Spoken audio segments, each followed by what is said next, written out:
My name is Mike Sullivan. I'm a former IRS agent and teaching instructor with the Internal Revenue Service. Welcome to my YouTube station. Me and my M&M man appreciate you. By the way, my YouTubes are only 5 minutes long, so you're not going to sit in that chair too long. As a former IRS agent, I worked at IRS for a decade. I've been in private practice for 4 decades, so yeah, I've been doing this 50 years. So anything I tell you is pretty much the Bible of an experience. They called me the Godfather really in the business. So I have a full service tax firm of former IRS agents and tax attorneys, and I am available for representation and consultation.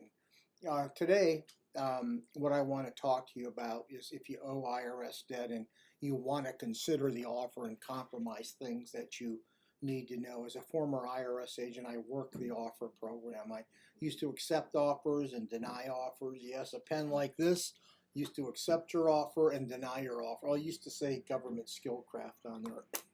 I taught the offer program at IRS. I'd be flown up to the Atlanta Service Center, and I would teach people who are skilled enough to work the offer. So whatever I tell you pretty much is the gold standard really of what in fact that you need to know about offers. Many people that have tax debt have 3 choices to go ahead and make a determination on closing their case. You can either close your case by a currently non-collectible or hardship, a payment agreement, or the offer and compromise. Just let me tell you just a little about each.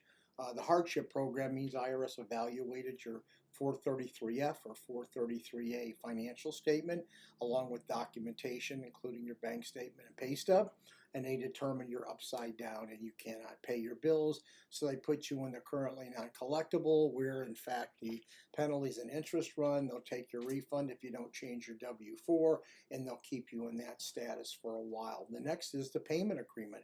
IRS looked at your current financial statement and you had the ability to make payments to IRS, so they went ahead and set up a payment agreement, or they will with you.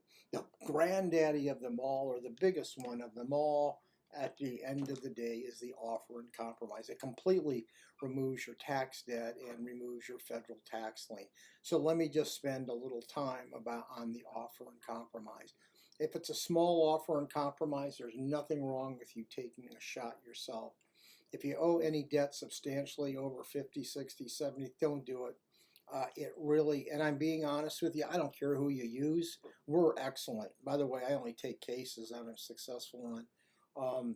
The offer is a complicated process. The government made this so hard for people to fill these forms out. God, I send them back. People try to say, and they're a mess. They're hot messes.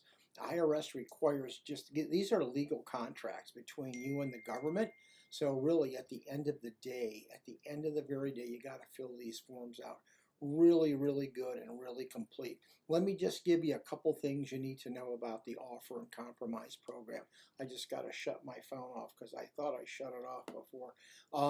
The offer and compromise program, really IRS is focusing in on 2 things: your assets and your income and expenses. IRS is trying to get as much money from you to settle the debt as they can. So as a former IRS agent, the only 2 things I'm looking at is your asset value and your income and your expenses to see how much monthly money you have left over to get me, pardon me, to pay IRS. So I want to know on the offer form, your best thing is to give it the lowest asset values you can that are true, so at least IRS will know what your asset value is. Remember, asset value is your value in your car, your pension, your house. IRS discounts your car 20%. So IRS is going to look to that value. If that value is $100,000, IRS is not going to go ahead and settle for any less than $100,000. They discount your home 20%. Once again, let me review that. IRS will look at your total liquidity value in your car, your pension, your home, any assets you have. That is the base value that you can give IRS. If that base value is $120,000 and you owe IRS $100,000, IRS is not going to accept your offer and compromise. Now, there's many firms out there. I know they're ripoff firms that will take your money and say, we can get an offer through. They can't. That's the cardinal rule of IRS. You must give IRS your liquidity value and your assets. The second part of that is IRS wants to know what your income is and your monthly living expenses is. IRS has formulas on what they're going to accept and not accept under that provision. IRS has national standards for, just so you know, look them up, IRS national standards for housing and utilities. IRS has national standards for food and clothing. IRS has national standards for car payments and operation of cars. IRS is going to lock you in and tell you how much they are going to allow you for those particular expenses you have. Remember, IRS's job is to get the most they can from you.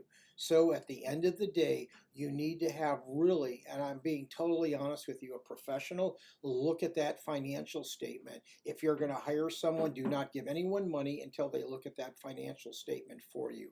So if you're considering the offer and compromise, or you may be in a hardship, IRS is going to look at this financial statement before they make a determination. Make sure you do your due diligence on the National Standards Program, because it's going to change the face of your case and how you think about that. And understand, IRS is only going to accept, if you're doing an offer, the full value of the liquidity of your assets. I'm available for consultations and representations. If this information was helpful, please give me a subscription. If you have an idea for a video, leave it in the comment. I love to do YouTubes on what you want. I thank you so much for the subscription. I went too long today. I'm very sorry. I went 2 minutes over my 5-minute video. Anyway, all the best.